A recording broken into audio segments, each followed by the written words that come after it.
क्या प्रक्रिया रहती है? जैसे अभी छोटी छोटे बच्चे हैं, वो तो मैं देख रहा था कि उनको दीक्षा महोत्सव हो रहा है, क्या क्या तैयारियां उनकी होती हैं? और ये भी जानना चाहूंगा कि दीक्षा के बाद उनका क्या उनको क्या नियम पालन करने होते हैं जी? दीक्षा से पहले अभी जो तैयारियां चल रही हैं हमारे यहाँ पर, जैसा कि एक शादी का माहौल होता है, लगभग उसी प्रकार से रस्में चलती हैं यहाँ पर। 26 जनवरी को यहाँ पर केसर का कार्यक्रम रहा, जिसके अंदर वैरागन बहनों को केसर लगाई गई और सभी भाई बहनों ने भी उसमें केसर महोत्सव में भाग लिया। उसके बाद आज मेहंदी की रस्म है 4 फरवरी की, और 5 फरवरी का इनका दीक्षा महोत्सव का कार्यक्रम है। दीक्षा से पहले इनको हर प्रकार का श्रृंगार, हर प्रकार का जो आम आजकल लोगों को पसंद होता है, घूमना फिरना, पहनना ओढ़ना, जितनी लग्जरी चीज़ें हैं, वो सारी चीज़ें इनको आज के टाइम में पहले दी जाती हैं, ताकि इनके मन में कोई भी ऐसा ना रहे कि अगर मुझे ये चीज़ मिलती तो मैं दीक्षा ना ले पाती। हर चीज़ इनको देकर, ताकि ये परखा जाता है, इनकी परीक्षा ली जाती है कि इन सारी चीज़ों के बाद भी आप किसका चयन करते हो, आपका चुनाव क्या है, आपने क्या चूज़ किया। तो ये सारी चीज़ें जब ये उसको अपनाते हैं और पहनते हैं, श्रृंगार करते हैं, हर तरीके के वस्त्र आभूषण, घूमना फिरना सब कुछ करते हैं, उसके बाद भी जब इनका मन पक्का रहता है कि नहीं ये चीज़ें मेरे लिए अच्छी नहीं है, तो ये उन चीज़ों को छोड़कर और दीक्षा अंगीकार करते हैं, जो कि 5 फरवरी के कार्यक्रम में आप देखेंगे कि किस प्रकार से वो अपने मन के विचार भी रखेंगे कि मुझे ये सारी चीज़ें पसंद नहीं है, क्योंकि आज नहीं तो कल मुझे इनको छोड़ना है। इनसे जो छूटकर इनके अंदर जो सुख है, वो सुख उनको एक क्षण भंगुर लगता है, नश्वर लगता है, कुछ पल का सुख है, उसके बाद वापस से वो दुखी दुख में बदल जाता है। तो ये सारी चीज़ें इनको समझ में आती है, तो लाइफ टाइम के लिए 5 प्रिंसिपल्स फॉलो करते हैं। हमारे जैन धर्म में 5 प्रिंसिपल्स होते हैं, जिन्हें हम 5 महाव्रत बोलते हैं। अहिंसा, सत्य, अस्तेय, ब्रह्मचर्य और अपरिग्रह।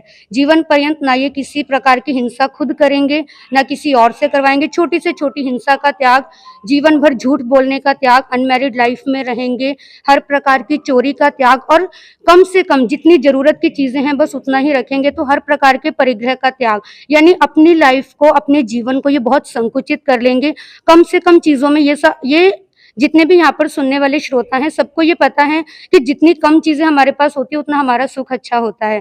जब हम यात्रा करते हैं तो यात्रा में कम सामान होता है, तो हमें अच्छा सुख लगता है, हमें खुशी मिलती है, उसमें हम ज्यादा अपने आप को फ्री लगते हैं। बस इसी तरीके से जब ये भी अपनी लाइफ गुजारना चाह रहे हैं, तो इनको ये समझ में आ गया कि जितना हम अपने आप को संकुचित कर लेंगे, तो ये लाइफ भी हमारी अच्छी है और अगली वाली लाइफ भी अच्छी है। तो इस जीवन के लिए और अगले जीवन के लिए अपने आप को गुरु चरणों में समर्पित करते हैं। इन्होंने वर को छोड़कर जिनवर को, यानी जिनेंद्र भगवान को, और गुरुवर के चरणों में अपने आप को समर्पित किया है। और 5 फरवरी को ये अपना शिखा दान करके जैन साध्वी वेश को अंगीकार करेंगे। वैरागन उपलब्धि जैन और वैरागन सुहानी जैन दोनों गुरु चरणों में 5 फरवरी को दीक्षा अंगीकार करने जा रही हैं। इनकी लाइफ संकुचित हो जाएगी। भिक्षाचर्या का पालन करना, ना स्वयं से खाना बनाना, ना किसी से बनवाना। जो जैन समाज है या जो वेजिटेरियन लोग हैं, जो स्वयं भक्ति भावना रखते हैं, वो इनको अपने घर पर आमंत्रित करते हैं, विनती करते हैं, और इनके पात्र में जो बहराते हैं, ये वही आहार करते हैं। हम सब वही चीज़ें फॉलो करते हैं। आहार इनका वही होता है, विहार, नंगे पैर चलना, और कोई वाहन यूज ना करना, वाहन का किसी प्रकार का प्रयोग इनका नहीं होता। उन सारी चीजों का त्याग करके जीवन पर्यंत सफेद वस्त्र को धारण करना। कल दीक्षा होगी तो केसरिया वस्त्र होगा, और कुछ समय के बाद इनके सफेद वस्त्र होंगे, और जीवन पर्यंत ब्रह्मचर्य के अंदर अपना जीवन का निर्वाह करेंगे, और ऐसा इनका आगे तक जीवन चलेगा। थोड़ा सा मैं आपसे भी जानना चाहूंगा कि आप क्या बताओगे कि क्या क्या उन लोगों को फॉलो करना है कि जैसे आपने बताया कि लाइफ टाइम कपड़े सफेद पहनने हैं, या मुंहपट्टी को लेकर के क्या है, या जो आपके हाथ में जो है ये इसको लेकर के क्या क्या चीजें उनको जिंदगी भर पालन करनी है?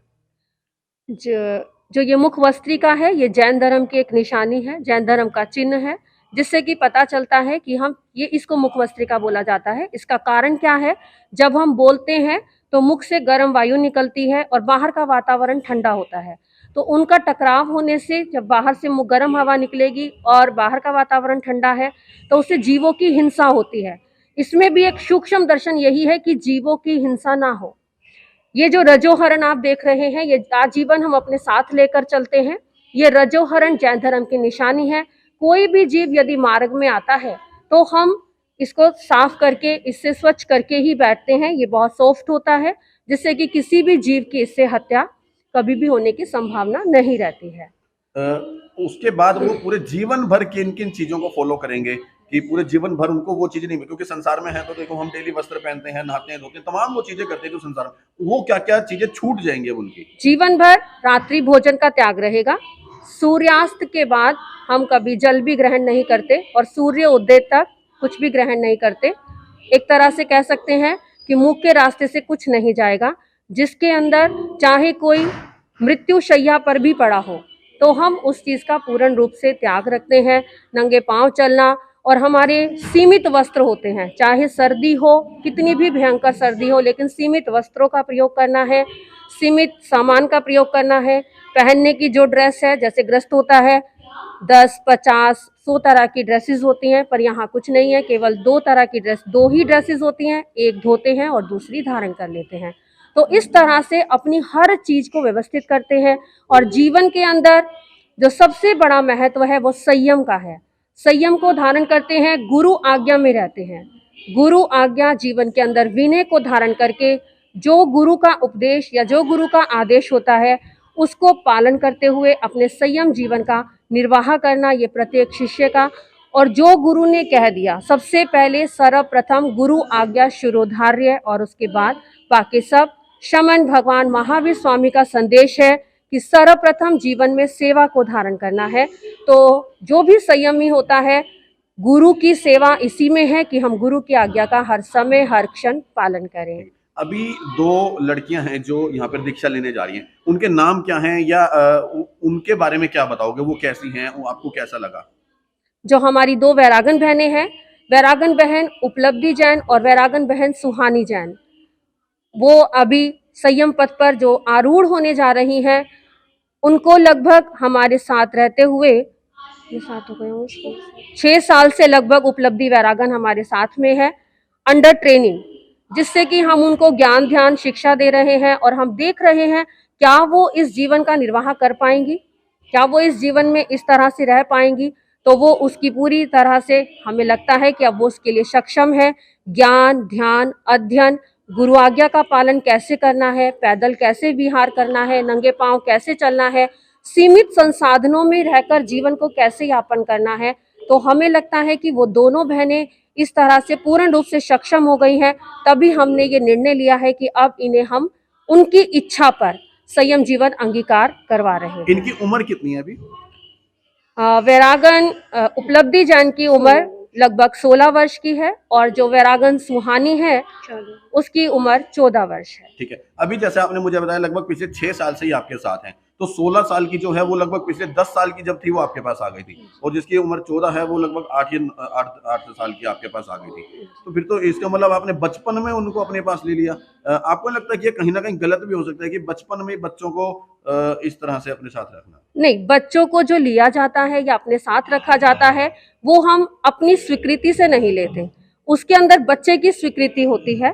यदि वो चाहते हैं, उनकी इच्छा होती है, तो वो स्वयं यहाँ पर आते हैं, गुरुचरणों में प्रार्थना करते हैं कि गुरुदेव हम इस संसार को त्याग करना चाहते हैं और आप हमें अपने चरणों में स्थान दीजिए। लेकिन 8 साल का बच्चा क्या समझेगा गुरु जी कि भाई 8 साल की उम्र में तो उसको कुछ समझ ही नहीं होती। 8 साल के बच्चे में बहुत समझ होती है, यदि वो उसको शुरू से सही मार्गदर्शन मिले। इसके साथ में आपको एक बात और बताना चाहूंगी, जो वैरागन उपलब्धि जी हैं वो हमारी साध्वी उदिता जी महाराज की सांसारिक बहन भी लगती हैं। तो ये इनकी सगी बहन है और अब ये गुरु बहन भी बनने जा रही हैं। तो इसका मतलब कि उनको शुरू से ही वो संस्कार मिले हैं और उन संस्कारों में वो चल रही हैं। तो इसलिए कोई बहुत मुश्किल कार्य नहीं हो पाता, क्योंकि जब घर का वातावरण ऐसा हो तो संस्कार वैसे ही पनपते चले जाते। अभी आपकी सगी बहन है, जो मेरे को इन्होंने बताया कि आपकी सगी बहन है, तो आपका जीवन भी इसी के अंदर है, तो आपको कैसा लग रहा है कि आज आपकी बहन भी मतलब जो है आपके साथ इसी जीवन में आने वाली है आपके साथ? भगवान महावीर का एक बहुत सुंदर नारा है, सर्व जीव करूं शासन रसिक, यानी सर्व जीवों को हम जिन शासन की ओर अग्रसर करें।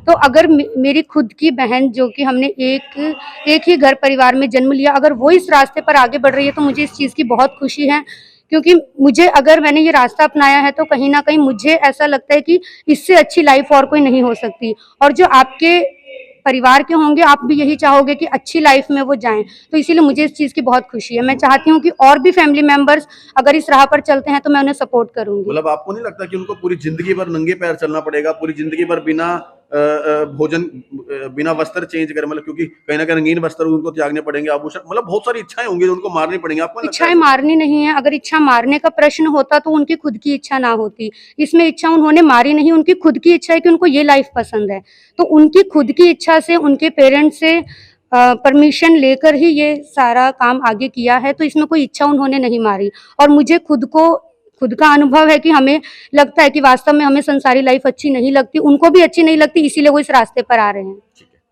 वाकई ये बहुत कठिन है कि एक संसार में अच्छा खासा रहता हुआ बंदा जो कि पढ़ रहा है, लेकर अपनी जॉब कर रहा है, हर तरह के संसारिक सुख भोग रहा है, और उन सब चीजों को त्याग करके एक इस तरह की लाइफ जीना कि मतलब हमेशा जिंदगी भर सफेद आभूषण पहन, मतलब सफेद कपड़े पहनना और आभूषण को त्याग देना, या मतलब बिल्कुल नॉर्मल लाइफ जो कि खुद बना नहीं सकते और खुद पका नहीं सकते किसी भी तरह का, और अपनी मर्जी से कुछ काम नहीं कर सकते, अपनी मर्जी से किसी तरह के वस्त्र नहीं पहन सकते, कोई भी काम जिंदगी का वो जो संसार के अंदर है वो खुद नहीं कर सकते।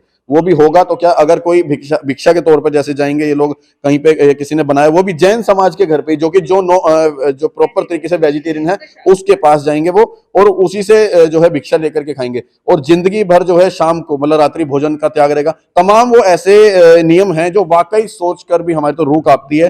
बाकी आप लोगों को कैसा लगता है, एक बार कमेंट बॉक्स में राय जरूर देना। और उन दो बच्चियों के लिए जो कि आज इस बड़े बेड़े को तैयार कर रही हैं, जिन्होंने अपने मन में ये ठाना है कि हमें इस संसार को त्याग करके जो है कहीं ना कहीं जो है साधु या साध्वी के रूप में अपना जो है जीवन व्यतीत करना, पूरी जिंदगी भर वो लोग वाकई तारीफ के काबिल है कि पूरी जिंदगी भर नंगे पैर चलेंगी वो लोग, और संसार से मन हटा करके इस जीवन को जिएंगे, वाकई तारीफ के काबिल है। बाकी आप लोगों को उनके बारे में अपनी क्या राय है वो भी कमेंट बॉक्स में राय जरूर देना, और एक बार प्रेरणा के लिए इस वीडियो को शेयर जरूर करें। जय हिंद, जय भारत।